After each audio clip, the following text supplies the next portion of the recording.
देश के 77वें स्वतंत्रता दिवस के मौके पर प्रधानमंत्री नरेंद्र मोदी ने लाल किले से देशवासियों को संबोधित किया। अपने लगभग 90 मिनट के संबोधन में पीएम मोदी ने कई बड़ी बातें कहीं। प्रधानमंत्री नरेंद्र मोदी के दूसरे शासनकाल में स्वतंत्रता दिवस का ये 5वां संबोधन था। ऐसे में उनके संबोधन में 2024 के आम चुनाव वाली गूंज भी महसूस होती सुनाई दी। उन्होंने हर साल की तरह इस साल भी देशवासियों से कई वादे किए। प्रधानमंत्री नरेंद्र मोदी ने कहा कि हमने देश की महंगाई पर लगाम लगाने के लिए कई कारगर कदम उठाए हैं। ये कोशिश लगातार जारी है। लाल किले की प्राचीर से प्रधानमंत्री नरेंद्र मोदी ने देश की जनता को 3 बड़ी गारंटी भी दी। उनकी पहली गारंटी अर्थव्यवस्था से जुड़ी हुई थी। पीएम मोदी ने कहा कि अपने तीसरे शासनकाल के 5 सालों में भारत को दुनिया की तीसरी सबसे बड़ी अर्थव्यवस्था के तौर पर उभारा जाएगा।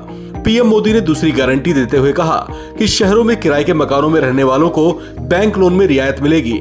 जबकि तीसरी गारंटी में उन्होंने देश भर में 25,000 जन औषधि केंद्र खोलने का वादा किया। लेकिन इन सबसे पहले इसी साल उन्होंने 17 सितंबर को विश्वकर्मा योजना शुरू करने का ऐलान भी किया। उन्होंने कहा कि अगले महीने इस योजना के तहत 13,000 करोड़ रुपए से 15,000 करोड़ रुपए आवंटित किए जाएंगे। पीएम मोदी ने कहा कि जब 2014 में हम सत्ता में आए तो हिंदुस्तान दुनिया भर की अर्थव्यवस्था में 10वें स्थान पर था।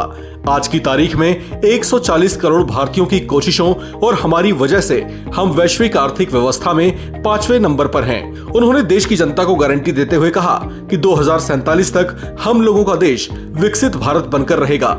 प्रधानमंत्री मोदी ने अपने संबोधन में इस समय देश के सबसे ज्वलंत मुद्दे मणिपुर को लेकर भी कुछ बातें कहीं।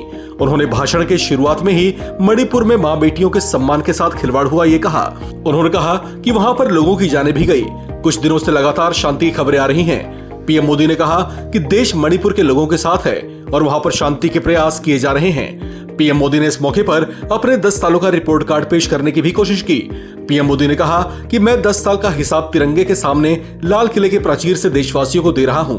10 साल पहले राज्यों को 30 लाख करोड़ भारत सरकार की तरफ से जाते थे।